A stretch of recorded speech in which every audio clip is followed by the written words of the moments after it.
Hello friends, आधार based education में आपका स्वागत है। आज एक्सरसाइज 7.2 क्वेश्चन नंबर 23 यानी प्रश्न संख्या 23। देखिए क्या है कि साइन इनवर्स एक्स बटे रूट में 1 माइनस एक्स स्क्वायर, इसका हमें समाकलन ज्ञात करना है इस फलन का। तो आइए इसको हल करते हैं। तो देखिए यहाँ पे दिया हुआ है कि sine inverse x upon root में 1 माइनस एक्स स्क्वायर। सबसे पहले हम इनको समाकलन चिन्ह के साथ रख लेते हैं और यहाँ पे इनको ऐसे नोट कर लेते हैं, यानी साइन इनवर्स एक्स बटे रूट में 1 minus x square D x. अब यहाँ पे देख लीजिए कि किसको टी के रूप में माना जाए। तो सबसे आसान होता है अंश से आहार में हम उसी टर्म को टी मानते हैं जो उसका अवकलन करने पे ऊपर या नीचे वाला टर्म दिख जाए। तो यहाँ पे लिख लेते हैं कि यदि साइन इनवर्स एक्स टी मानते हैं तो इसका अवकलन करने पे यह फार्मूला हमें प्राप्त हो जाएगा, इसलिए हमें साइन इनवर्स एक्स बराबर टी मानना ज़्यादा उचित रहेगा। तो यहाँ पे मान लेते हैं कि साइन इनवर्स एक्स बराबर टी रखने पर, यानी हमने साइन इनवर्स एक्स बराबर क्या माना, तो टी माना। अब देखिए जब इसका हम अवकलन करते हैं तो साइन इनवर्स एक्स का सूत्र होता है 1 अपान रूट में 1 माइनस एक्स स्क्वायर और डी एक्स बराबर डी टी। अब आप यहाँ पे देख सकते हैं कि 1 अपान रूट में 1 minus x square D x है, इतने की जगह पे हम क्या रख लेंगे, तो यहाँ पे डी टी रखेंगे। क्या रखेंगे, डी टी। तो चलिए यहाँ रख लेते हैं। तो यहाँ पे इंटीग्रेशन के साथ टी, चूँकि साइन इनवर्स एक्स बराबर टी माने हैं और 1 अपान रूट में 1 minus x square D x बराबर क्या आया है, तो डी टी आया है। तो यहाँ पे टी डी टी कर लेंगे। फिर आप देखिए कि समाकलन में होता क्या है कि जब समाकलन में टी का करते हैं तो इसका एक फार्मूला होता है। यहाँ पे जैसे यहाँ पे एक्स के पावर एन का, तो यह एक्स के पावर एन प्लस 1 अपान एन प्लस 1 होता है। वैसे ही इसका करेंगे तो यह टी स्क्वायर बाई 2 और फिर लास्ट में प्लस सी हो जाएगा। फिर क्या करेंगे लास्ट में कि टी स्क्वायर बाई 2 और प्लस सी, तो टी का जो वैल्यू है उसको रख लेंगे। तो यहाँ पे लिख लेंगे टी का मान रखने पर। अब यहाँ पे लिख लेंगे कि टी का मान रखने पर, तो टी का मान रखिए। तो टी आपने माना है कि साइन इनवर्स एक्स और बटे, अब यहाँ पे देखिए टी स्क्वायर भी है तो साइन इनवर्स एक्स का स्क्वायर और बटे 2, फिर यहाँ पे प्लस सी, यही आपका उत्तर हो जाएगा। अब देखिए इसी तरह से इसमें 24 नंबर क्वेश्चन को भी हल किया जाए। यानी 24 नंबर में क्या है, आइए इसको समझ लेते हैं। 24 नंबर में दिया हुआ है कि 2 cos x minus 3 sin x और बटे 6 cos x plus 4 sin x। देखिए इसी क्वेश्चन को हम ऐसे समाकलन चिन्ह के साथ और dx लगा लें। 2 बार लिखने की बजाय एक ही बार लिख दे रहे हैं।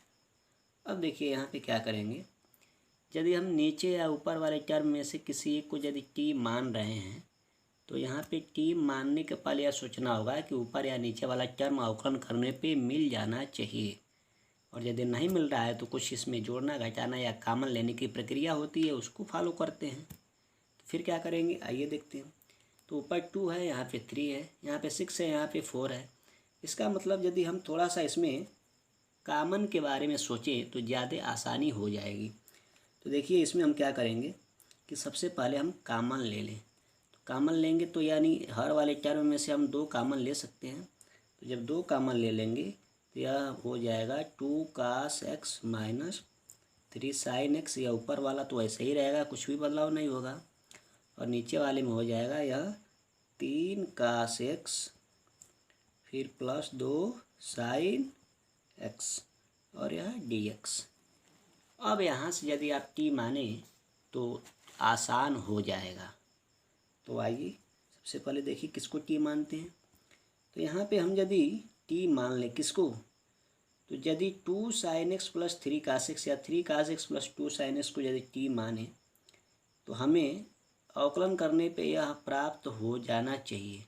लेकिन जब इसको मानेंगे तो यहाँ पे यह माइनस चिन्ह है, इसको मानेंगे तो यह चिन्ह में परिवर्तन हो जाएगा, तो यह आएगा लेकिन चिन्ह बदल जाएगा। और यहाँ पे इसको यदि टी मान रहे हैं तो यह हमें बहुत आसानी से प्राप्त हो जाएगा।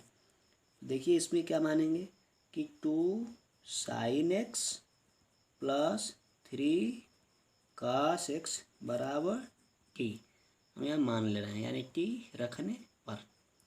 तो इसमें क्या कर सकते हैं, जब इसका अवकलन करेंगे क्या मिलेगा, तो यहाँ पे 2 sin x का क्या होता है cos x, और cos x का अवकलन करते हैं तो वह माइनस में होता है, इसलिए यहाँ पे -3 और यह sin x, और यहाँ पे दोनों के लिए ये कई बार dx लगा लेते हैं, बराबर हो जाएगा dt।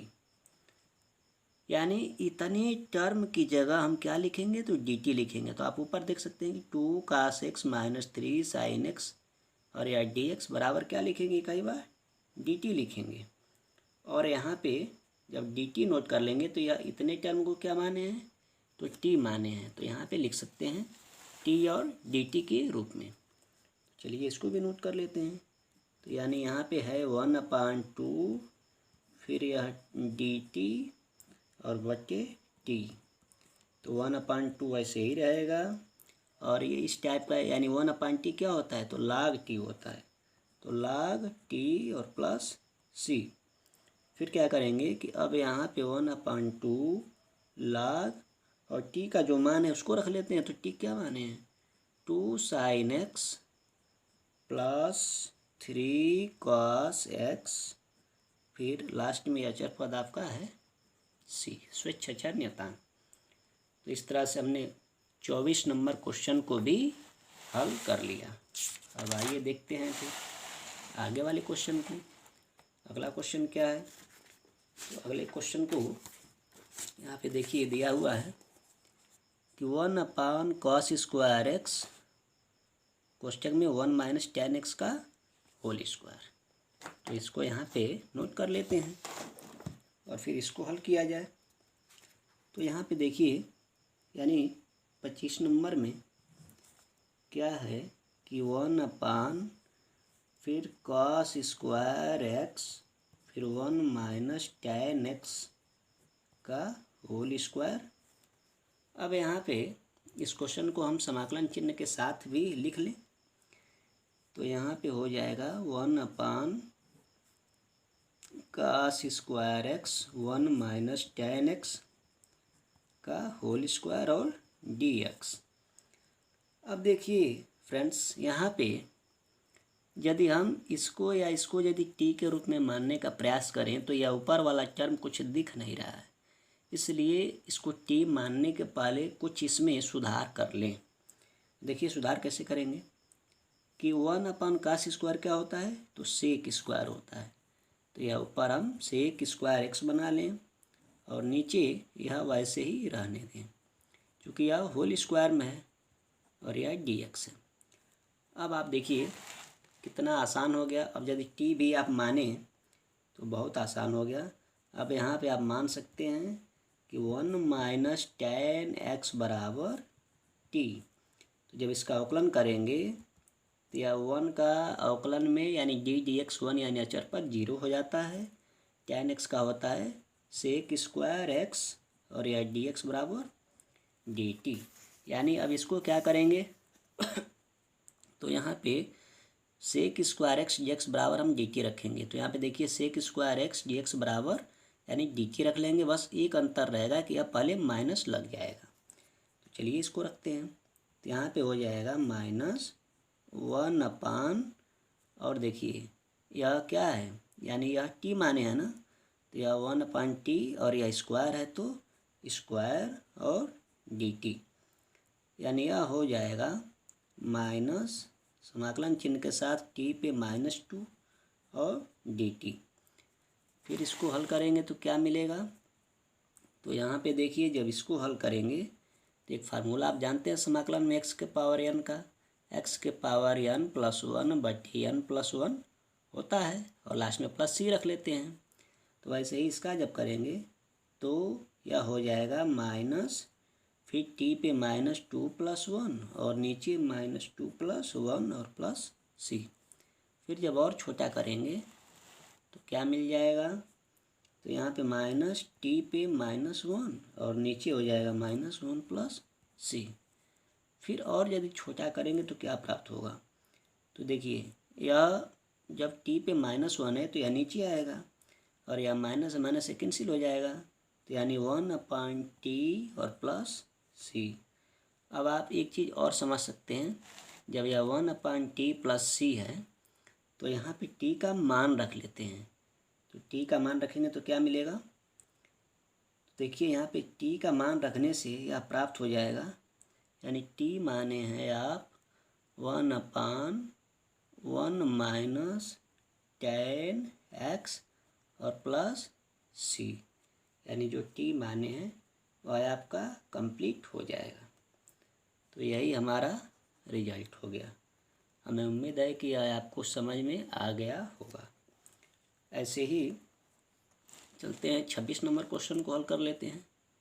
देखिए 26 नंबर क्वेश्चन क्या है, तो 26 नंबर भी आपको दिखा दिया जाता है। चलिए देखिए 26 नंबर में दिया हुआ है कि cos रूट में x अपान रूट में x, इसको हल करते हैं।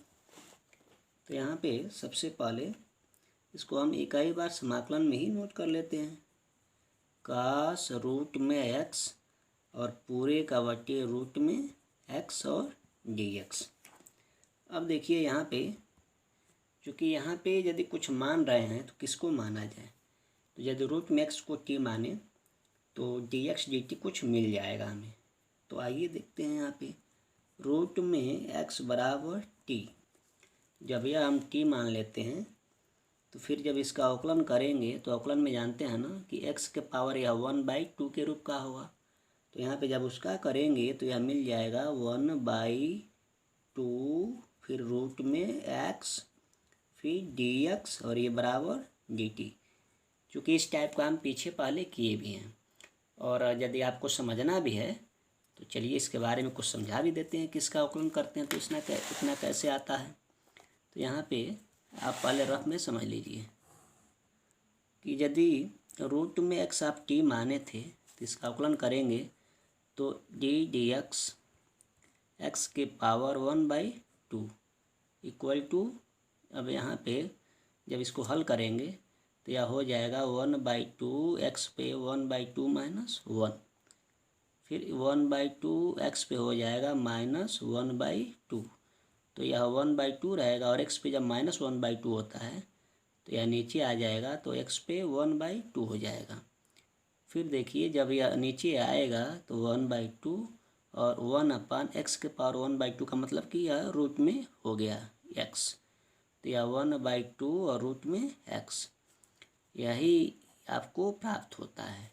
अब कहेंगे कि किस सूत्र से, तो यहाँ पे dx x के पावर n का मान होता है सूत्र में nx पे n-1, उसी सूत्र से यह निकाला जाता है। अब आपको समझ में आ गया होगा।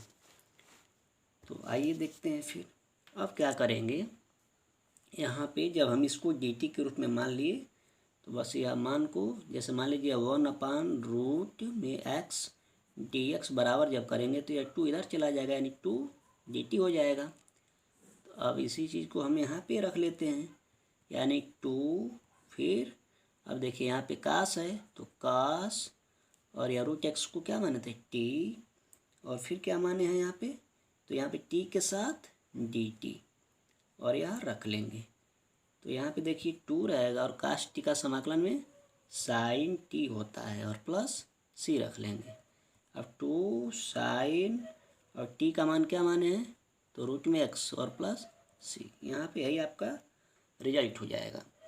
तो यहाँ पे लिख सकते हैं कि t का मान रखने पर, यानी जब t का मान आप रखेंगे तब यह आपको प्राप्त हो जाएगा, और यही आपका रिजल्ट है। तो आज के लिए बस इतना ही, धन्यवाद।